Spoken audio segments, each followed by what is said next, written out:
Hello बच्चों, आज के इस क्लास में हम पढ़ने वाले हैं कॉन्ट्रासेप्टिव मेथड्स, जो आपके क्लास 10 साइंस चैप्टर के हाउ डू ऑर्गेनिज्म रिप्रोड्यूस का एक टॉपिक है।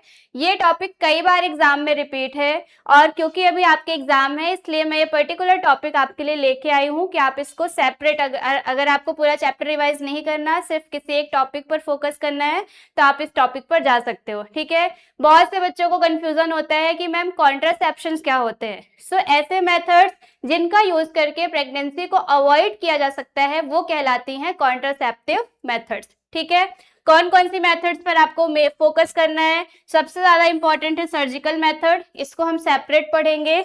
अदरवाइज दूसरी मेथड्स भी हैं, लाइक पहली आपको दी हुई है बैरियर मेथड। इसमें जो एग्जाम्पल याद रखना है वो है कॉन्डम्स।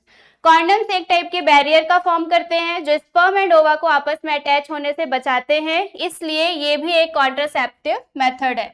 फिर आता है ओरल कॉन्ट्रासेप्टिव मेथड, जिसमें कि हार्मोनल ड्रग्स या पिल्स आती हैं। ये पिल्स बॉडी में हार्मोन्स लेवल को जो है आपके बैलेंस करती हैं, डिसबैलेंस करती हैं, जिससे कि ओवा और स्पर्म का आपस में फ्यूजन नहीं हो पाता है, फर्टिलाइजेशन नहीं होता है और इसकी वजह से प्रेगनेंसी कंटिन्यू नहीं रहती है। ठीक है, नेक्स्ट मेथड आती है इम्प्लांट लूप्स या कॉपर टी। ये कहलाती है IUCD।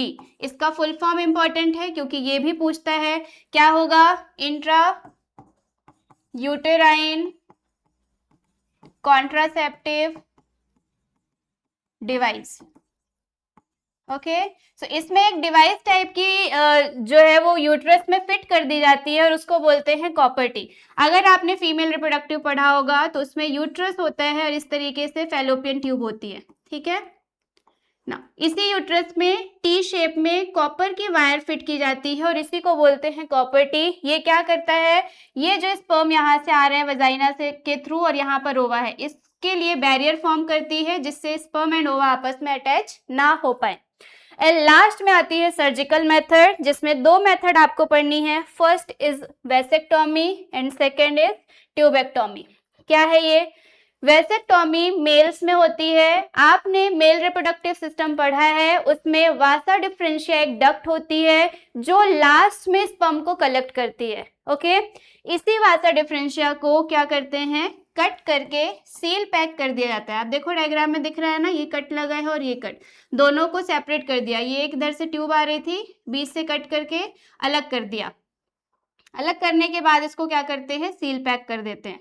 सील पैक करेंगे तो क्या होगा, अगर स्पर्म इसमें कलेक्ट हो रहा है तो ये आगे ट्रांसफर नहीं हो पाएगा और अगर स्पर्म नहीं होगा तो ओवा अगर फ्री भी होता है यूट्रस में तब भी कोई फर्टिलाइजेशन नहीं हो पाएगा। Okay, so vasectomy it is a surgical procedure that cut, seal और अटाइज द वासा डिफरेंशिया और अ स्पर्म डक्ट। इसी वासा डिफरेंशिया को स्पर्म डक्ट भी बोलते हैं क्योंकि ये स्पर्म को कलेक्ट करता है। ठीक है, तो ये हो गई, किस में होगी? मेल्स में, ये जरूर याद रखना।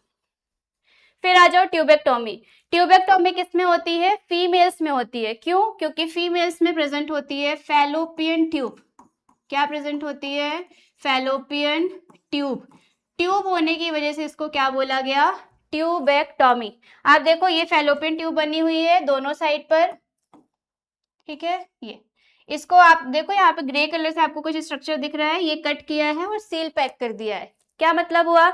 अगर सील पैक होगा, आप देखो ओवरी से फैलोपियन ट्यूब अटैच है, अगर ये कट हो जाएगी तो ओवा सिर्फ यहीं पर आ पाएगा, यहाँ पर आना उसका पॉसिबल नहीं होगा और अगर स्पर्म आता भी है तो ओवा उसे नहीं मिलेगा और कोई भी फर्टिलाइजेशन नहीं होगा। ओके, सो ये ट्यूबेक्टोमी है, किसमें हो गई? फीमेल्स में। ये दोनों ही सर्जिकल मेथड है और स्पेशली बार बार एग्जाम में रिपीट होता है सर्जिकल मेथड।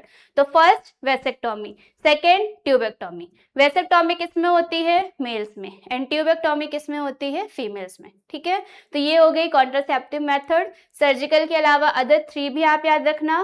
फर्स्ट क्या था? बैरियर मेथड, इसमें एग्जाम्पल क्या आएगा? कॉन्डम।